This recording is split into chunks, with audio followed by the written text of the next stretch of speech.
Today on my seafood trails, I'm in Galway, and I'm starting with a trip to catch lobsters with Kieran Oliver, departing from Cladachey, right in the heart of the city.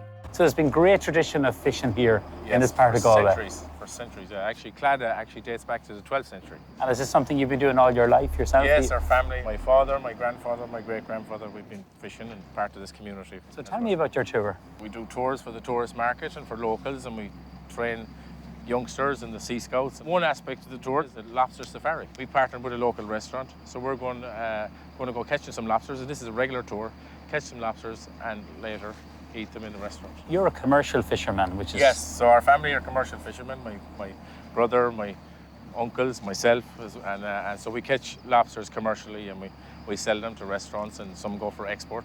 There's the hookers, the old fishing boats of the Clada. The boats are about 300 years old, right, the design. There would have been a lot of European trade here into Galway. Galway was the gateway to Europe, right, 300 or 400 years ago. We were importing wine and we were exporting fish, even back then. Hook and line fishing would have been the primary method of fishing, which is where the concept or the idea was taken from. And later nets and pots and creels and whatever. They're now used for leisure and pleasure and racing regattas, and we're actually involved in a community organisation that's helping to promote these local boats and get kids out sailing them in the next generation so they can kind of live on. So we're going out for lobsters. So what would be the season for catching lobsters? Late April, May, they kind of start as the temperature rises. You know, they come out of hibernation because they hibernate for the winter.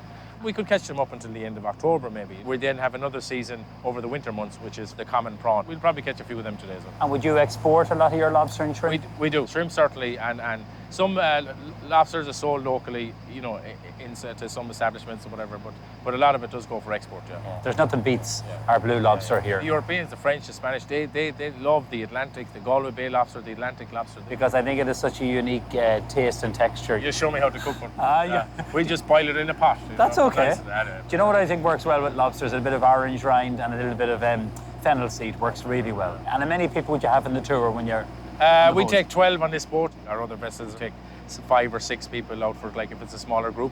It's just to show this is what's out here. With the partnership with the local restaurant, they can go in later and have their set menu. So they go out and they catch the lobster with yourselves. Yeah, and then later go and have it for dinner. Yeah. It's lovely for a family to do that, and children and all. Yeah, it's so of course. educational. And I think we take out school groups from time to time. We'd pull a lobster and we might have like dogfish in it, starfish, crabs, brown crab, velvet crabs. I like the whole interactive, hands-on kind of approach. We're just approaching the pot. Here. Where is she, Dave? Lovely. Okay, Levin, job for you. You hook the boy. Just keep a look over the side. Yeah, go on. Okay, here she is now. Okay. Okay. Okay. Now, will I help you pull? We'll pull them up. Okay. No, you're right. You get dirty. I'm not afraid of dirt. And how deep are we here now? We're in about 5 or 6 meters of water. All right. You don't wear gloves? Nah, just used to it. Yeah. Hands like leather. Oh yeah, there's the first one. Oh, look, jackpot. Wow. Oh, you crab. The spider, that one. Beautiful. Oh, look at it. Lobster. Beautiful. And you don't wear gloves? They'd nip you. We would if we're baiting the pots. That's as live as you'll get. Where do you just drop them in? Yeah, just put them in tail first. Tail We just first. keep them separate so they won't go pinching each other. Okay. There's a spider crab. That. Wow. So what's the bait? So we've herrings. Herrings, okay. This fella. Oh, that's a nice one. That's a beauty. That's a juicy A one. couple of kilo there. Look at. Come on. So that goes in there too? Goes in there. We just keep them separate there until we get the bands on them. Shrimp season is about to start, so we've this out for a kind of a tester pot, just to see how the size and stuff like that. Would you do this now on the tours? Just yeah, so we'd have maybe 2 pots on the tours. Oh, look at it. We get a basket there, guys. Lovely. Not so bad. Look at it. Yeah, they're decent size, medium prawn. Yeah. Nice for a prawn cocktail. One more pot here, Nevin. What was a heavy one? Must be a big one in this. I think I bought you luck today, I Kieran. have to come out here more often. Lovely. What have we got? Another couple of small ones in there. So the lobsters go in the far end, is it in there? Yeah, so they're going in like there's a little ramp. Look, it's like a little ramp at the entrance there. So they're attracted by the bait. When would you put that down? 4 or 5 days now. Okay. This is a gauge for our lobsters. Conservation measure this. Very Minimum important. landing size for lobsters for us is 87 millimeters. So we measure here from the back of the eye socket. So that guy is under, so he gets returned to the sea for sustainability. Of course. So here's a female lobster, right? Okay, got the eggs on it. But here's an interesting point, right? So we've got V-notch. So we V-notched the tails. It's a V-notch scheme. What this means is when we take a clip out of the tail like this lobster then can't be sold. right? It can't be caught legal and sold. It takes about 4 years for that to grow out of that lobster. So then she can go on, obviously, to have these babies. Want to get some bands on the lobsters? Get that on the end there, so leave it closed. Would they give you a nip? Silly question. Oh, for sure. Oh, yeah. Certainly. They're strong for this. Right, let's put it out. Lovely. Fantastic. These guys in here. Get them ready for the pot of a different sort, I suppose, of a different type. That's it. Yeah. We're going to just prevent them drying out, so we'll just put them in like that.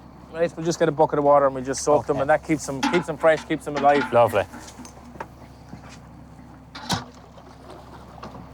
Kieran, you kind of forget how hard you work, fishermen. So we have to do it justice. That's them there now. Dampen them down a bit, keep them from drying out, and we'll go shoot our pots again. Bon voyage. And in a go. There you go. Bye. Adios. Fantastic. Till the next day. All right, Dave. What's on?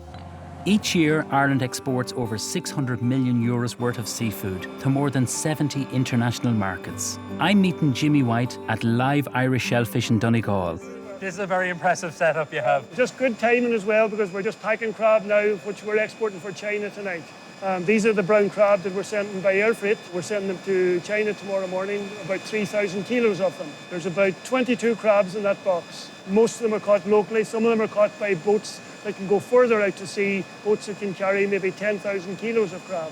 Are they stored in the water? We take them into our water here and we chill them down to 4 degrees.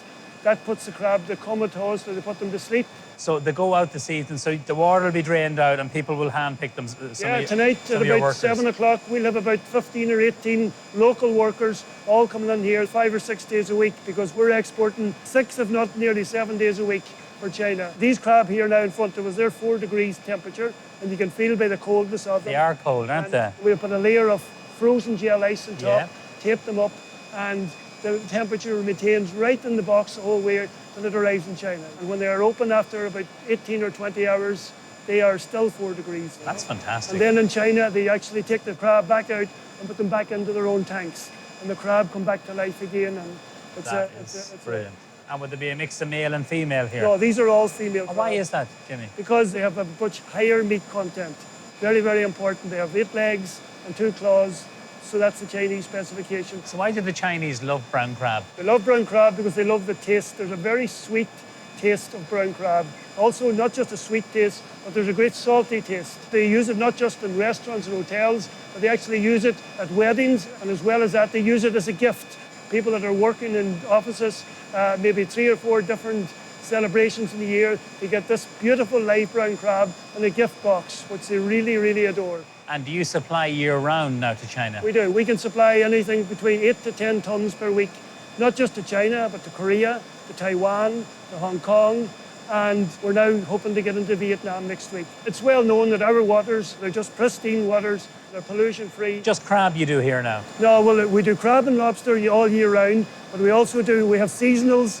We have about 6 months a year. We have shrimp. We have a beautiful shrimp that we export to France and Spain and some to Portugal. We also have velvet crab, prawns, the langoustines, usually from about April to June. So we have 6 or 7 products in total, but year-round we have brown crab and we have lobsters about 9 of the 10 months all year. Brilliant. And you have the lobsters I here? have lobsters down here, and I'll take you down, you can see them. Okay. Thank you, Jimmy. You're very welcome. So these are all full of Seawater. seawater? That's all seawater, all pumped from the sea behind us. And it's very, very good quality, clean seawater, best of quality. Oh, look at that. Now, these are the blue lobsters. We're exporting this blue lobster actually to Taiwan this coming Thursday. We do it to China and we go to Hong Kong. We also export them to the European market in France, Spain and Portugal. We have our own Vivier lorries. We can put 20 tanks in each lorry. Each tank can carry about 400 kilos of product. So we're carrying them live in water to France, North Brittany, and also down to the north of Spain. And we meet some Portuguese customers in France and they buy the products off us. Is it difficult to export live shellfish? Well, it's certainly challenging, but the difficulty is taken away because we get great support from bordbia in particular. Bordbia are doing a fantastic job for us this last 7 or 8 years because they have offices in Shanghai, they're in Dubai, they're in Paris, they're in Moscow, and I have to mention Bordi Skiwar, BIM also. They give a terrific support to us and our boats relative to the sustainability programs. Absolutely. It's such an impressive facility. Yeah, thank you very much. Keep up the great work. Thanks, Dan. Thank you.